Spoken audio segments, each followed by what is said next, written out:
Welcome. I'm delighted that you are here at this free virtual treat, Infinite Life Force, Reduce Stress and Supercharge Your Energy to Thrive. I'm Corinda Taylor, your host. Hopefully you are comfortable and have scheduled some time just for you, free of interruptions. And make sure that you have a pen and notepad handy, because I'm sure you want to take some notes. Now, I'm very aware there's, a fair amount of unrest and uncertainty in the world that is causing people's stress to increase. And I've created this retreat so you can learn energy techniques that go beyond the standard strategies of diet, exercise, and sleep. And these can transform your life. Today, my guest, Lorna Hollinger from the Australian Tapping Institute, is going to help you to do just that. I've called Lorna to the retreat as I found the energy technique of tapping to be very beneficial for my own life and really helped me to reduce stress and energize me on a daily basis. And the great thing is it's really simple to do. So Lorna Hollinger is an international trainer and master EFT practitioner, a multi-award winning business owner, and founder of the Australian Tapping Institute, where she trains and supports people from across the globe to connect to their passion and create an abundant lifestyle and business. She has appeared in magazines and websites such as Good Health Magazine, SBS Online, the Sydney Morning Herald, the Sun Herald, the Brisbane Times, and Sunday Age, as well as the Herald's Sunday Lifestyle magazine. She's a regular guest on a number of Australian and international podcasts. Lorna is a featured EFT practitioner in the science behind tapping and the former host of the Tapping Circle, a weekly live online event to a community of 80,000 plus followers.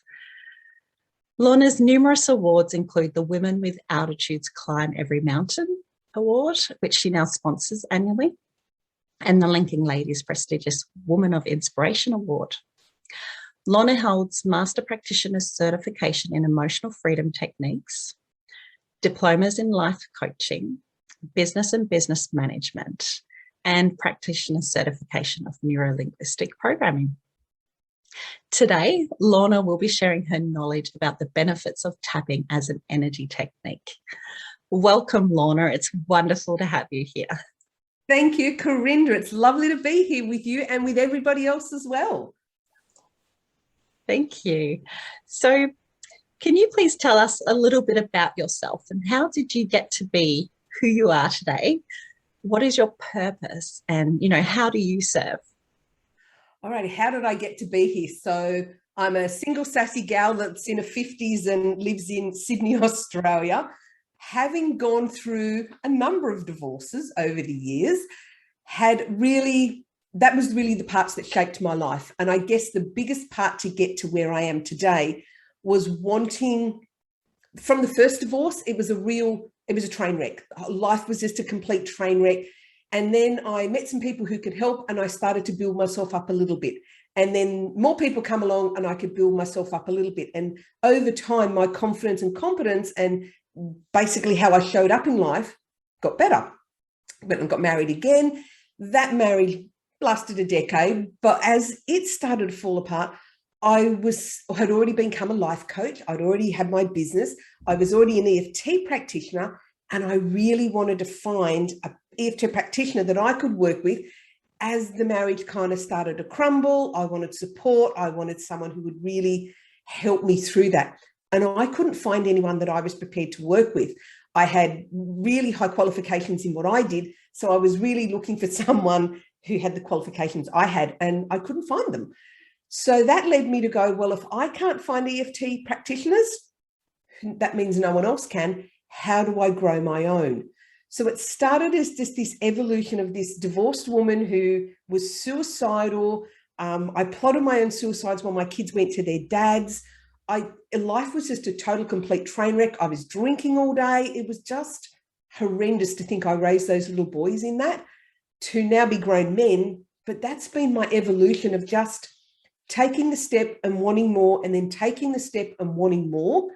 led me to here. So I then decided, if I can't find practitioners, I want my own. As I said, I then created a school and started to train people. So I now run the Australian Tapping Institute. Our flagship program is an EFT, advanced EFT practitioner course with life coaching skills wrapped around it. So people come out and graduate really ready to work with other people, really help other people transform their life. So the corny side is, when I think, yeah, what is my purpose? What do I do? I grow humans. It sounds weird, as I know, but that's really what I see my job. People come into my school, they want to help other people, they want to do great things for the world, but they're not the people that they need to be to do that. And that's where I started to recognize that's my job. I grow these people into who they need to be. And, you know, that's pretty much it. And I said, I know it sounds really weird and corny, but that's what it is in a nutshell. No, thank you so much for sharing your, a bit about your past and how you've moved to where you are today. And it's so fulfilling, isn't it? Watching the transformation that people have and the benefits of tapping. You would have seen multiple benefits with all your clients. So that's just wonderful.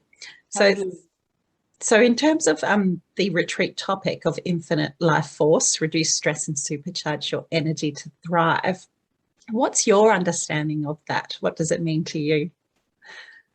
Life force energy, when I hit 50, I recognized that if I wanted to live to be 100 like I do, I want a letter from the king just because I can. You have to do something about it now. There's no point waiting till you're that bit older to then start to do that. I was then obviously went through menopause as well. So it started to look at, what does stress do to my life?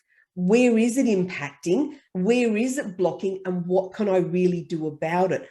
So for me, if you don't start to manage the stress and start to reduce that in the body then starts to break down. We know about the amygdala. We know about the stress response.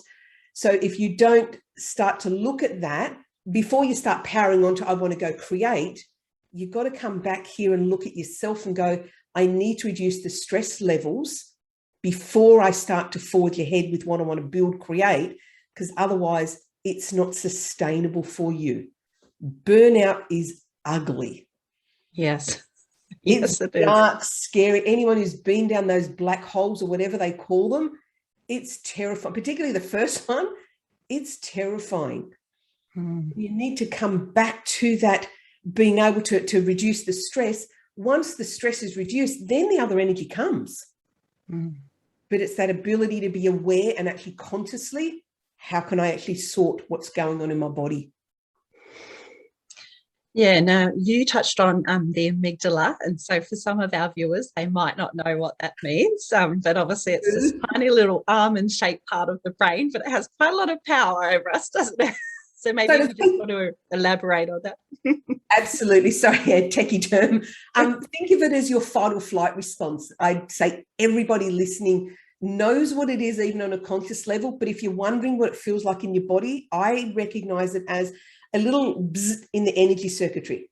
Someone says something and you feel this little buzz, you feel this little rush of something. Someone honks their horn in a car. How do we all react? You have this little jump. That's your fight or flight response, known as the stress response, comes from that part of the brain, the amygdala. But if you think of it as that fight, flight, or freeze, that's what it is. And it's just this bzz in your body. We all feel it. And if you're not feeling it, you're not listening to your body enough, because it's there. Yes, and it's an old part of the brain, isn't it? But it does actually control a lot of our emotions and behavior as well. So it's a very important part of the brain to understand, I think. So thanks for telling us about that. It made perfect sense when something wanted to eat you, that you had this early warning system in your body. It made perfect sense back then, but today's early warning system is, my phone's ringing, I've got 15 emails, the kids need to go somewhere, the traffic. It's not actually something wants to consume us. It's more modern things. It's still the same response in the brain, even though it's not real fear or it's not real death. The brain perceives it as that. The brain perceives it as a threat, kicks off that amygdala, the fight or flight response happens, that releases chemicals into your body and into your bloodstream. The idea of those chemicals is to make you move now to get out of danger. It's meant to, but it shuts down the brain, it shuts down cognitive thinking, it starts to shut down parts of the body. So if you're sitting in stress chronically, you have those parts of your body shut down consistently. So if you're having a stressful day, your brain is going to go into brain fog because you don't have the cognitive thinking that you want, because this fight or flight response is constantly topping up the chemicals in your lymphatics and your bloodstream, and all the other stuff, all the cortisols and all that are all coming in. What does it do with it? Let me stick it on your belly and add some weight there because I don't know what else to do with it. So it's the chronic stuff that's really the killer, I think. Yeah, no, that's really, really helpful. Thank you. And what does the word stress mean to you? Because, we don't necessarily realize how stress is showing up in many parts of our lives. So understanding a little bit more about what it means to you will be helpful, I think. For me, it's always this whole thought of this chemical toxic gunk of stuff that runs through my body. But in terms of stress, recognizing even little things are stress. And while stress is really a buzzword, if we use the buzzword because then it's easily recognizable, even little things will cause stress response in the body. You've got to go and manage those things that are causing that. So while it is the toxic chemicals and stuff, if you're not managing it, if you're not doing something with those chemicals, if you're not moving them through, you're sitting in them, and the chronic stuff, that's where you get diseases and all sorts of things failing in the body. That's where it starts, just by coming back to that stress that's just, it's a thought, it's an emotion, it's a memory, and it's a trigger. It leads you to go, I'm stressed, because those four things have happened in a line. You've got to come back. Right, no, that's great. Thank you. And obviously we have this wonderful technique of emotional freedom technique, or tapping, that it's, many people know it as, which really can help with stress. But can you tell us about how tapping works? Absolutely. Have a think about what we do when we pick up a baby. Women are better at it than men, but think about what you do when you pick up a baby. It goes on your shoulder and you pat it. Are you tapping or you patting? I don't care which word you use, but we know as humans, patting that baby on the back of its body calms that body down.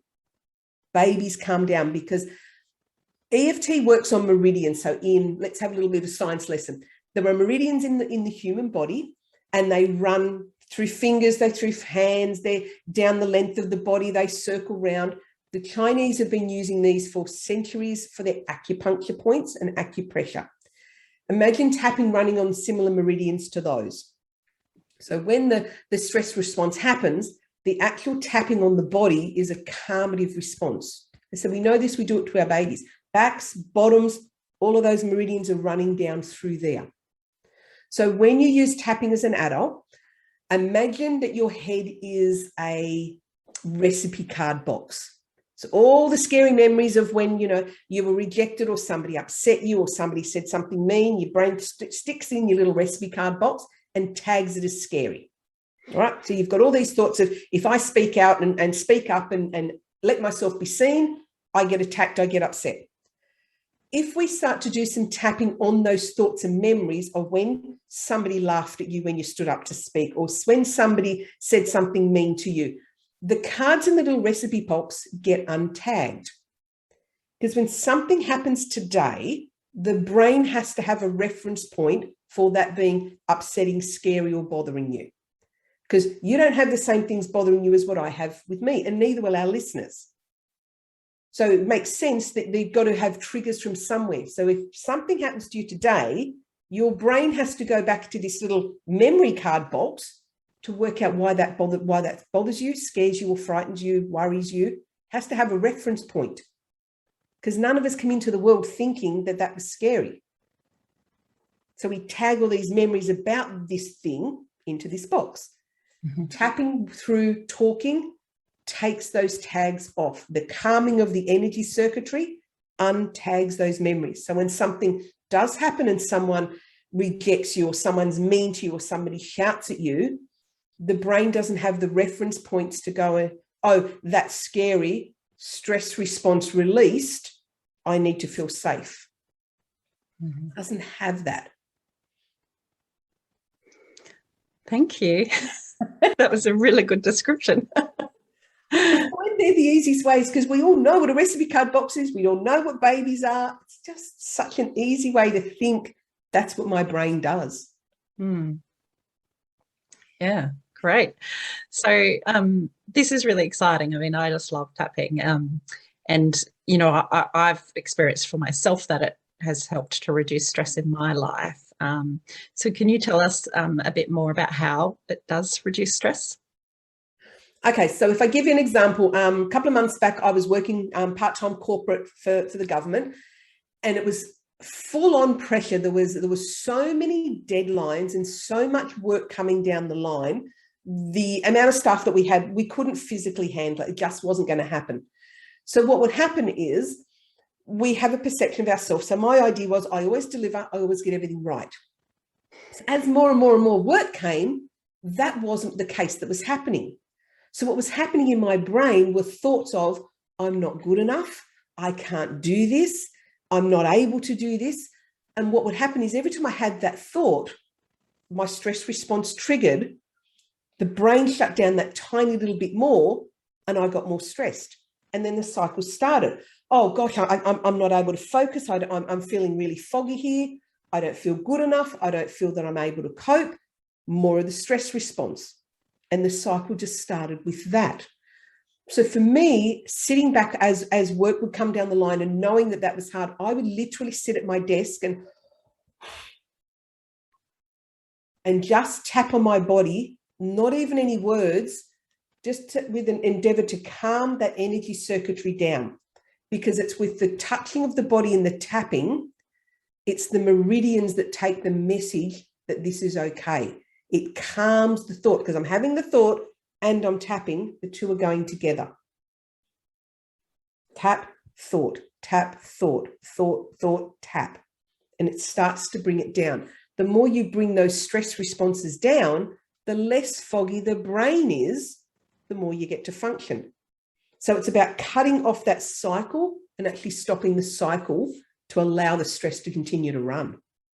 No, that's wonderful. And when you were talking about sort of your experience, your example there, I could sense how you were sort of spiraling down. That sort of it keeps sort of growing, doesn't it? The stress response, if we let it go. And that's where tapping is so beautiful. It can come in and sort of start to sever that pattern or create a break in that pattern. You are perfectly right. It is about breaking those patterns, and it's the thought processes, because we all think that the front of the brain sort of running the show. It's our unconscious stuff that's really running the show. So we need to go back and do the unconscious work, which is deeper than in the moment. But if you're just sitting in it in the moment, and I guess that's where the two different ways that tapping can work. There's the stuff that's happening right now. I'm going to tap while I'm sitting at work. I'm going to tap while I'm really stressed at work. And I'm going to go back to my journal when there's just me and no work and figure out some of the thoughts that I had that were some of my triggers. So it has this sort of two-pronged approach that you can use with tapping.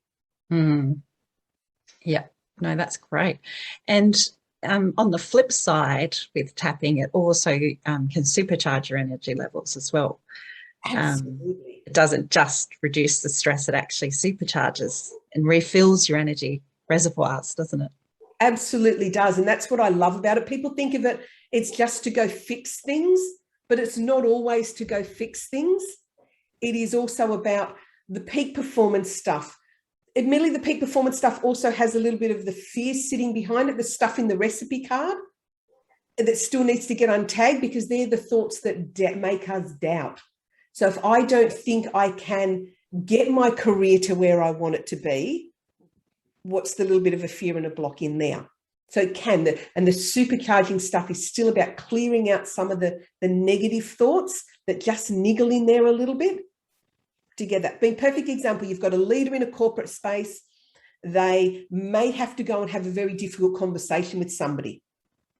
That's going to trigger some level of fear response in them.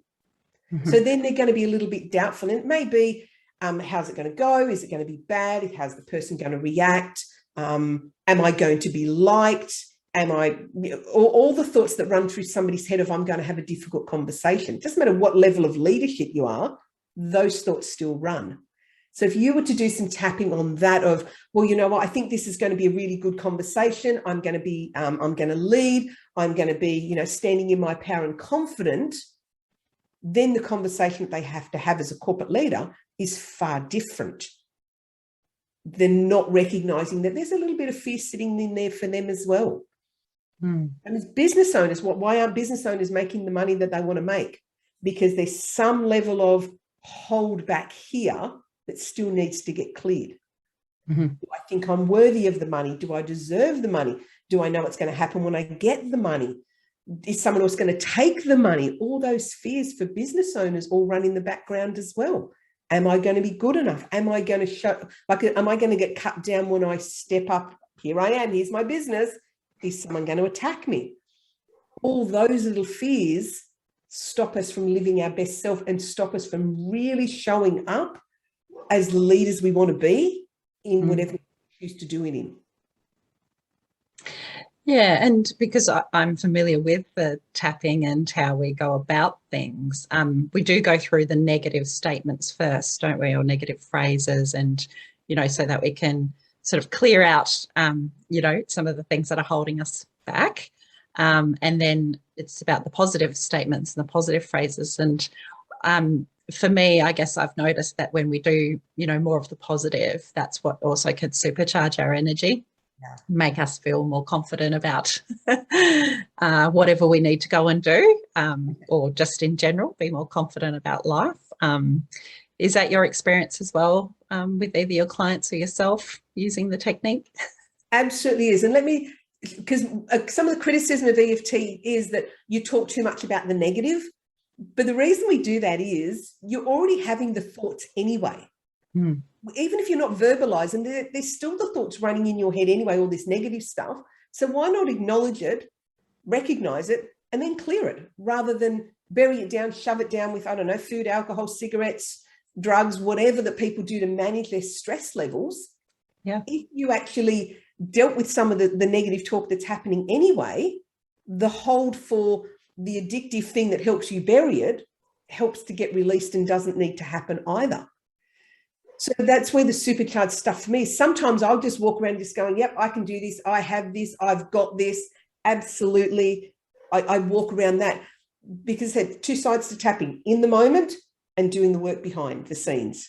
In the moment, absolutely. If you're a sports person, you're just going to want to tap. You're just going to want to see yourself at the finish line and just tap that you're at the finish line. You're first.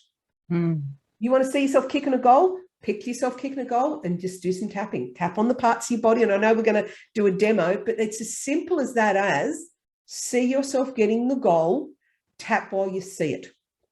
And then anything unconscious running in the background that thinks maybe you can't do that, you don't even have to deal with it.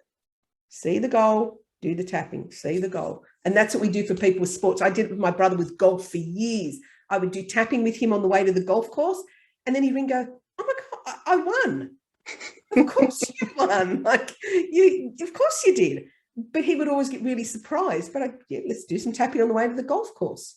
Yeah, absolutely. And there's quite a lot of research out there for the sports people using tapping as a technique to help them recover from injuries. Yes. But also get them to peak performance in their sport as well. And that's what usually holds them back from the peak performance stuff is they've had an injury and they're worried about it happening again, or they're worried that they could get an injury, or what happens to my career if I get an injury, even though they may never have had an injury. And once again, we're back to the fears. What's in their little recipe card box in their brain that they're drawing as a reference point as to why they're not going to where they need to be. Same again, see yourself winning.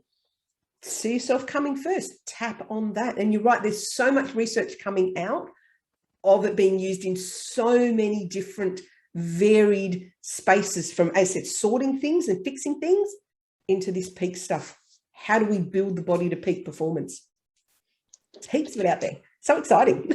Yeah, and so much of sport is the mental game as well. And with golf as well, you really need to have quite a calm, Zen-like approach to golf. So tapping would be a wonderful technique to get people into the right state of being for a good golf game.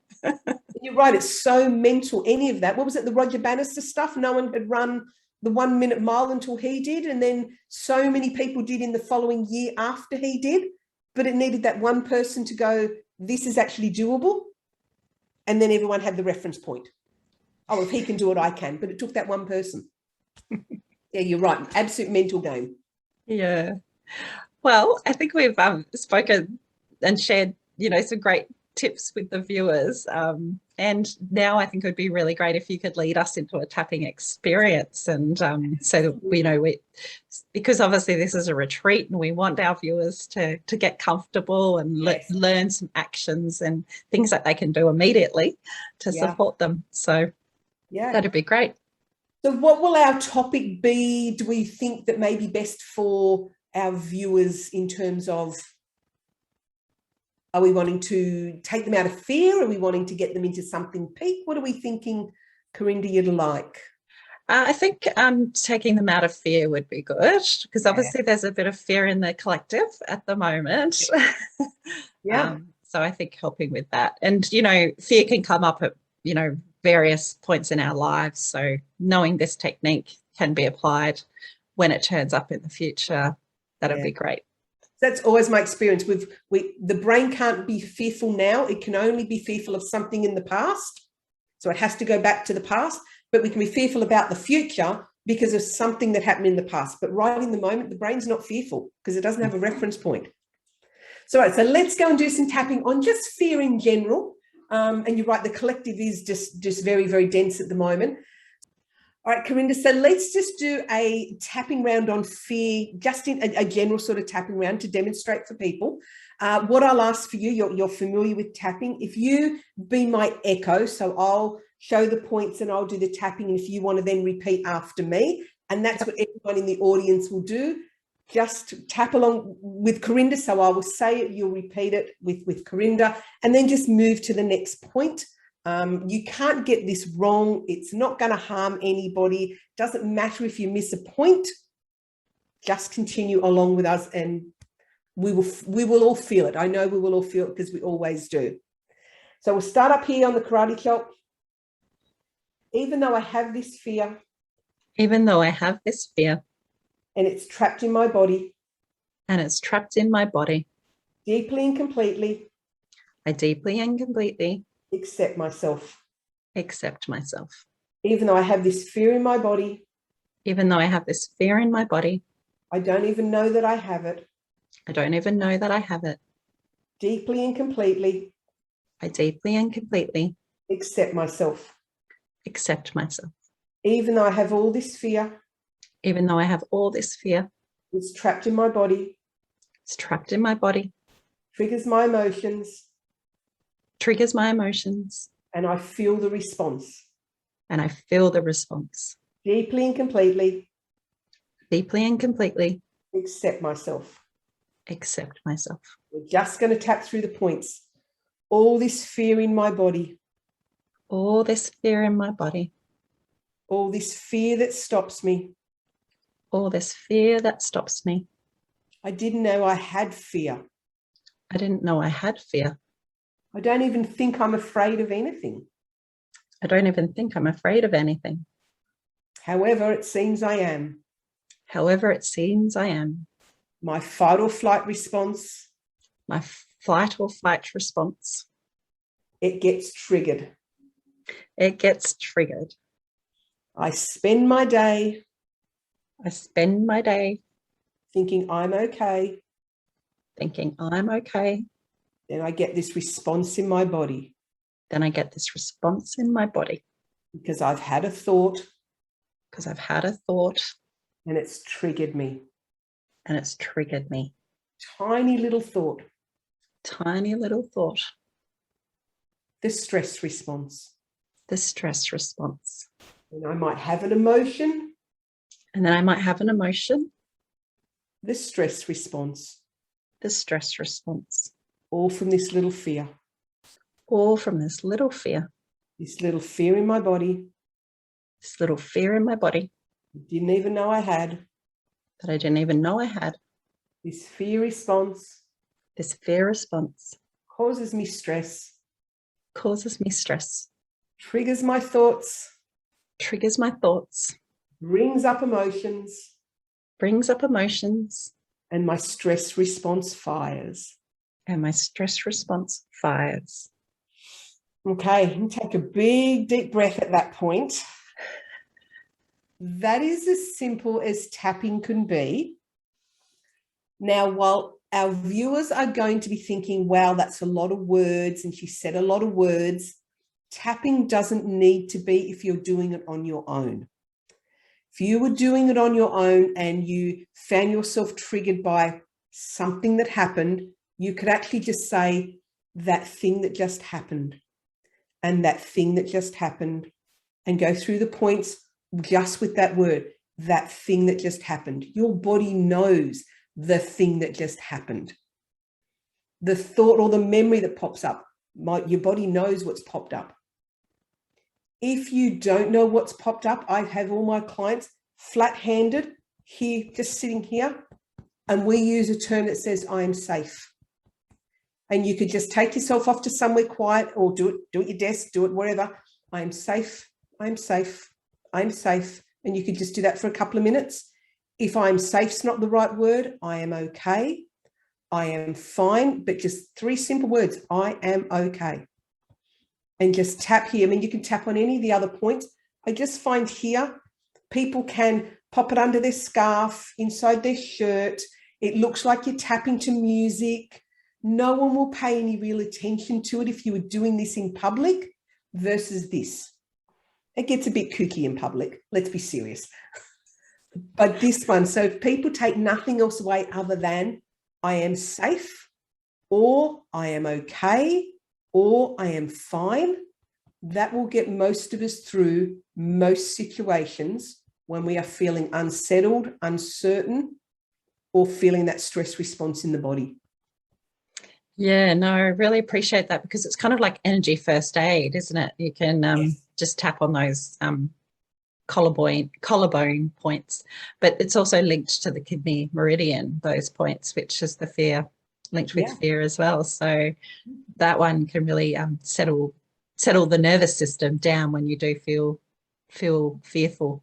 Yeah. Well, that was a really great tapping experience. Thank you. I felt, my levels of sort of calm just, come in. So that was wonderful. And, sometimes people, when they're learning something new, they get a bit worried that maybe they're not doing it right. So have you got some tips for just helping people learn the technique?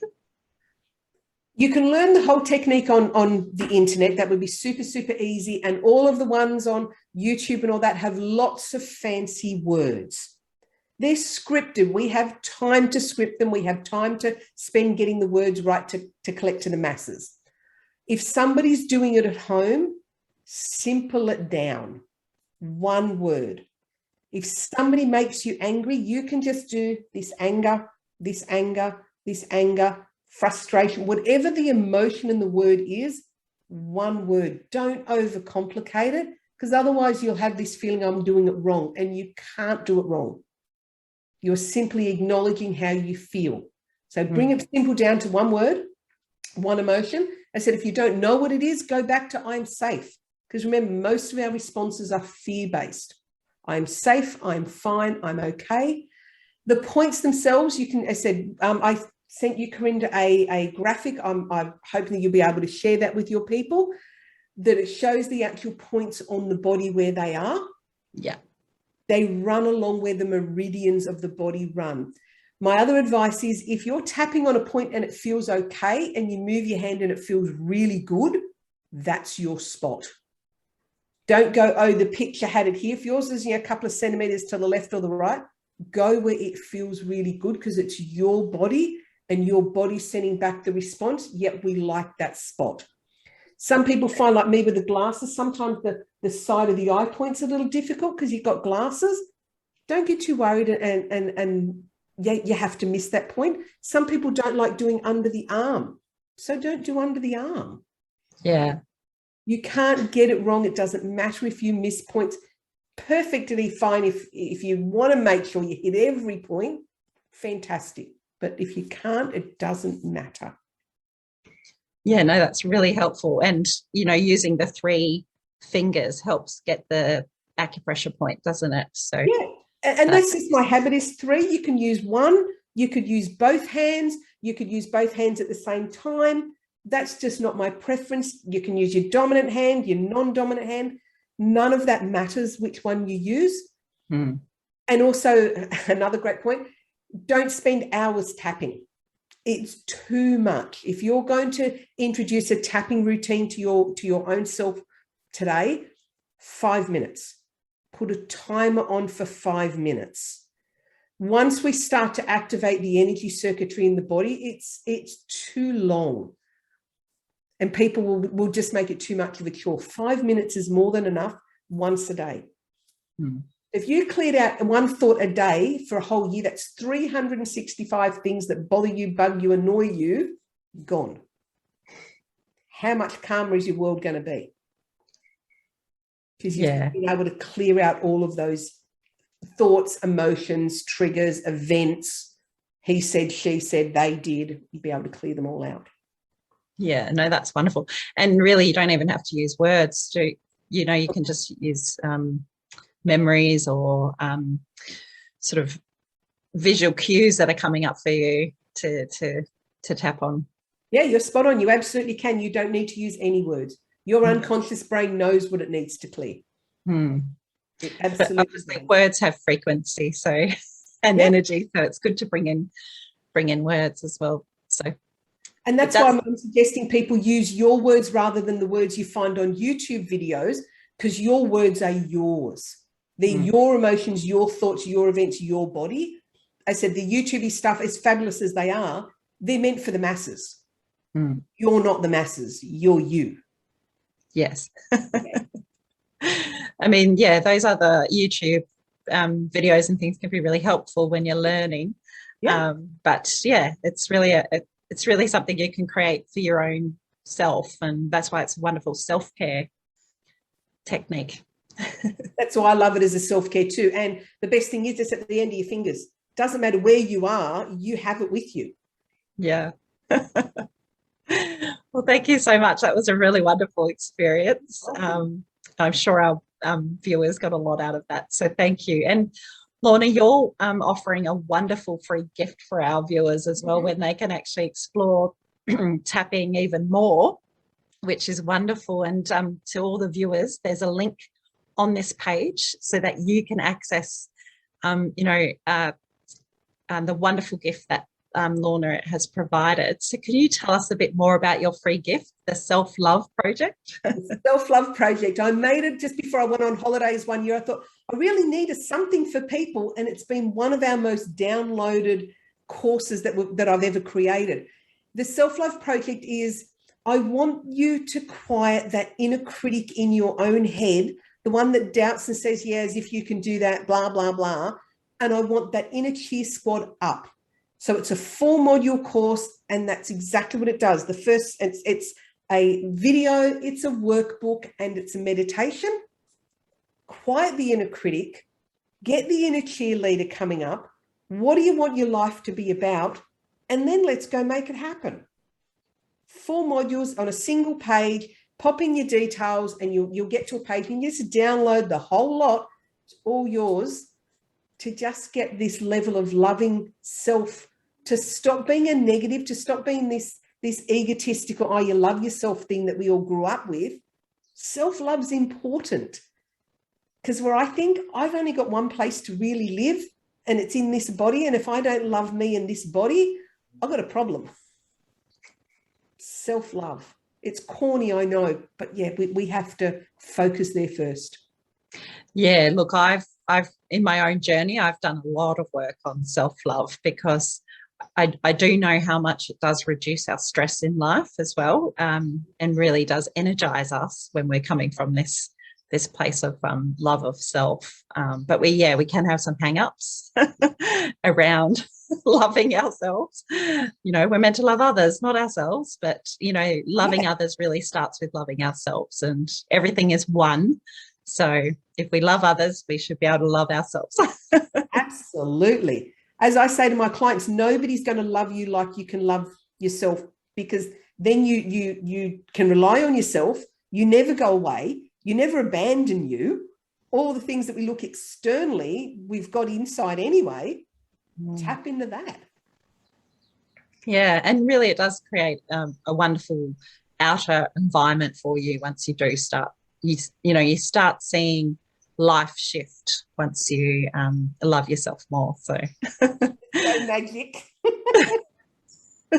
So thank you so much for that generous gift that our viewers can access. And again, for the viewers, you just click on the link on this page to receive Lorna's gift, and it really is a wonderful gift, and I highly recommend it. So Lorna, it's been a really amazing experience with you today, and I trust our viewers have got a lot out of it. And thank you for your wisdom. Is there any final thoughts you want to share as we wrap up the session? Final thoughts. Make time for you. You are important. Your stress levels can come down, and you can have a thriving, amazing, wonderful career and life without the stress. You just need to take the conscious step back to do it, and then everything opens up. It is available. You can have it without the stress. There's a bunch of us around that are living proof.